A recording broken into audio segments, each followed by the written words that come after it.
Hey there, this is the 4th episode of my Bayonetta Infinite Climax Pure Platinum playthrough. This is chapter 3, the Burning Ground, and we're starting here by fighting a bunch of these harmonies, yeah. And they are not my favorite enemy at all, but they're pretty easy.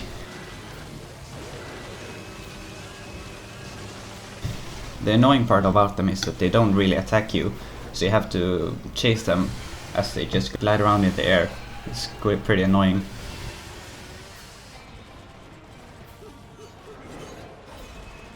I don't really have any good strategies to fight them. But fortunately they don't appear much in the game, so you don't really have to get that good at them. And there, I did it.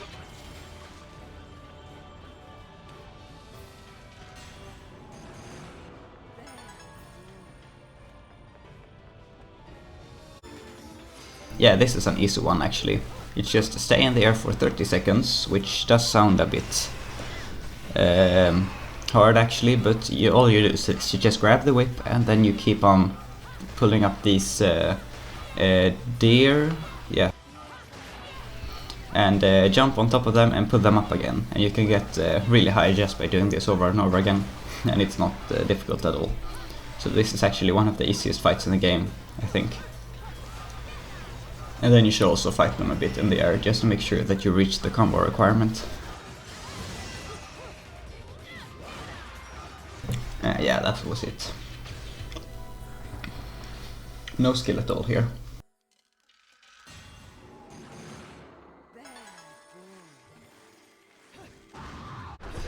And here's the one where you have to run from the lava.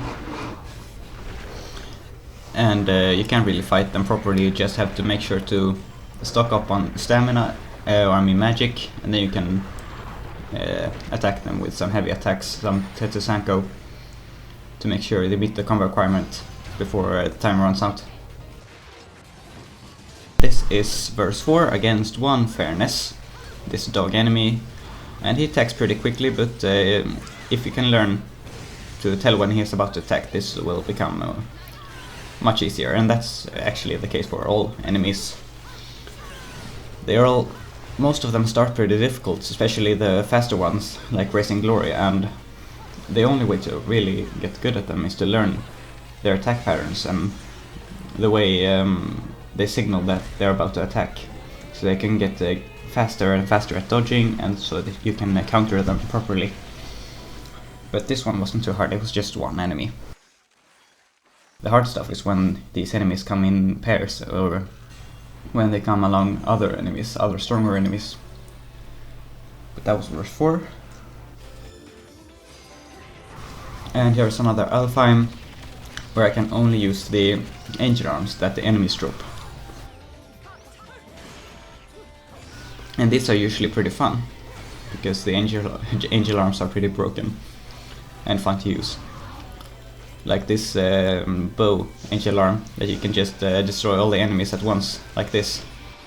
It instantly kills them. And this one where you can slice through if there are a lot of them. The bow one is probably my second favorite after the staff where you spin around. That one's probably my favorite, it's very fun to use.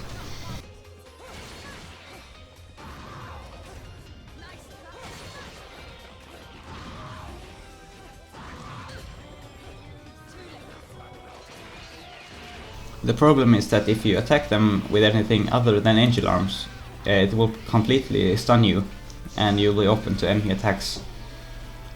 And I wish it wasn't like that. I think it would be better if you just kinda did the attack animation, but did not get knocked back.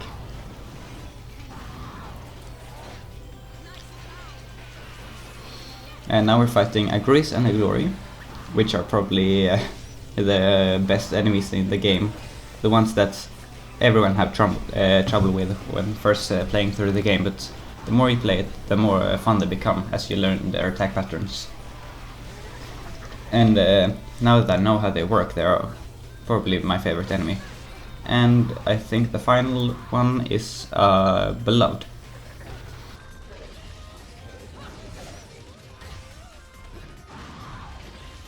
And they aren't too difficult, even on this, even on the hardest difficulty. They attack. You can pretty clearly see when they're about to attack, and as long as you dodge their attacks in time, you can just keep on wailing at them with whatever you have.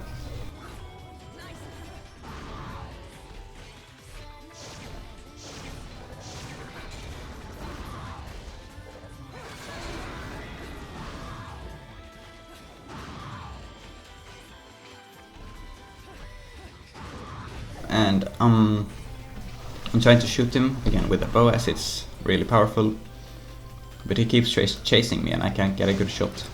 But now I should finish him off.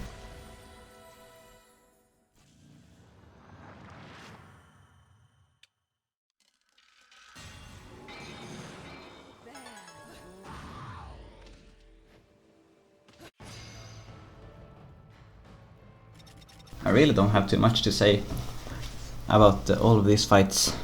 Some of them are pretty basic, but I thought it would be more fun to do commentary than to just upload all of these gameplay videos without anything. I don't know how much value I can add with my commentary, but I think it's a bit better than just the gameplay videos by themselves. And also it's good practice to just do commentary, even if there's not that many people that will listen to this. I think I can practice my English talking skills. And yeah, this fight's, well, also pretty easy, just a couple of R-doors, and you have to navigate this lava land thing.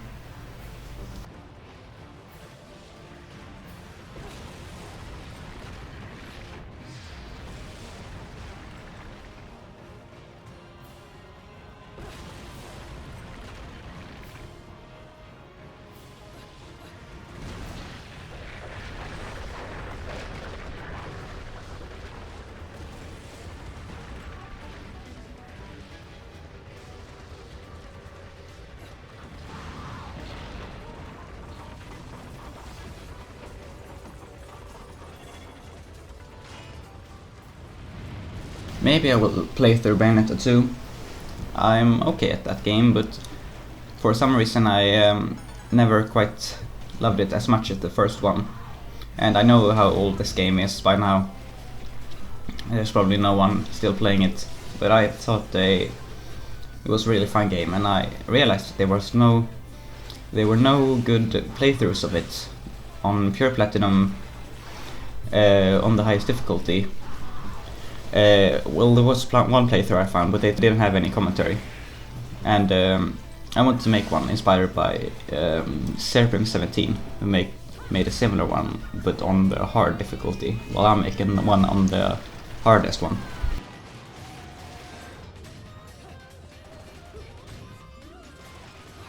So that was my inspiration behind all this. And it feels like a good starting point if I want to move on to other newer games, as Bayonetta is still, even though it's old, it's still a big classic in the fight games. What do you call them?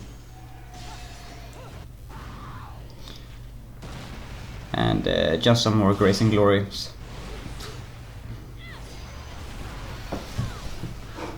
But even though, as I said, this game's very old, it still has aged very well, I think. I mean, if they just reshaded the colors a bit, maybe some more polish, I think it's already very polished. It feels like a pretty new game, even though it's like 2009, 2011, I'm not sure. And it has infinite replayability. Even though there are limited number of moves, you can the number of enemies and number of weapons makes for almost infinite potential of combos or scenarios. So you can keep replaying the fights and try to get a better score, but I was satisfied with just completing the game, getting a perfect score on every mission, which is what I'm doing right now. This wasn't just for uploading I thought since I was about to 100% it anyways, I wanted to record it to show my achievement, because I don't think there's a lot of people that actually have the time and patience to go through all this. I mean, it's not really a forgiving game. It can be pretty beat you down a lot if you try to really get good at it. I mean, it took a while for me to really start enjoying it. I did a normal playthrough, which I thought was fun, and I decided somewhere there that I wanted to try to complete it, as I completed many games. But it was a lot tougher than I thought it would be, but I still kept my dedication, and because I didn't really have many other things to play at the time, and I ended up getting here to completing the hardest difficulty.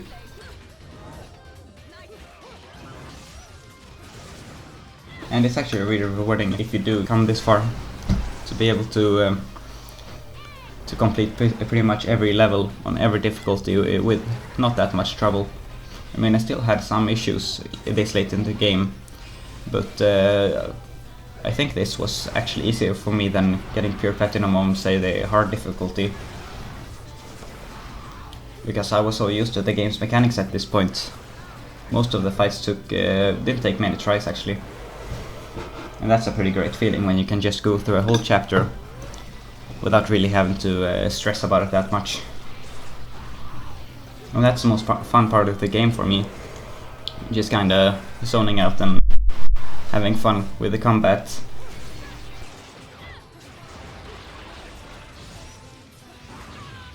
I still haven't completed the final chapter, the Angel Slayer, the extra one that you unlock once you have completed all the chapters. I came close to it once, but yeah, for those who don't know, that's basically just a gauntlet full of like 100 levels that just keeps on getting harder and harder, and if you fail one of them you have to restart from the beginning. And I might be able to do it with a couple of more hours, but I don't know, I'm pretty satisfied with what I have now, completing all the regular chapters, because even if you do complete that one, you don't really get that any rewards.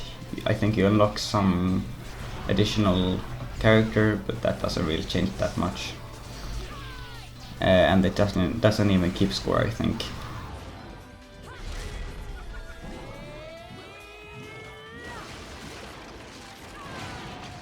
So even if I did complete it, I wouldn't really have anything to show for it.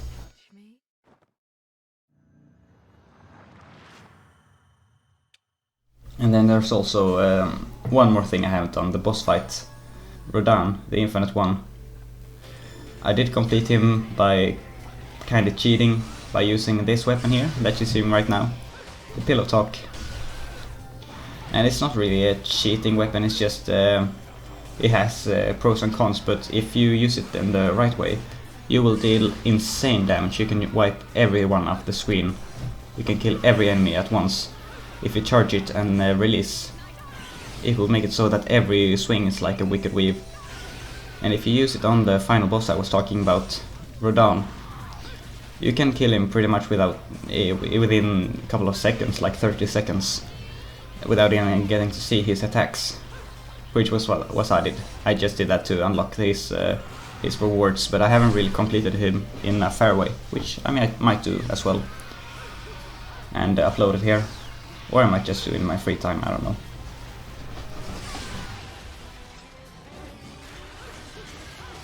Yeah, this is just an Alfheim, a really long one, which has the requirement to use Wicked Weaves, which means I can't attack them in any normal way. I just have to keep using this sword weapon or any combo finishers on other weapons. Pillow Talk is pretty great for these challenges. It makes them much more fun than just having to waste around to charge for a Wicked Weave.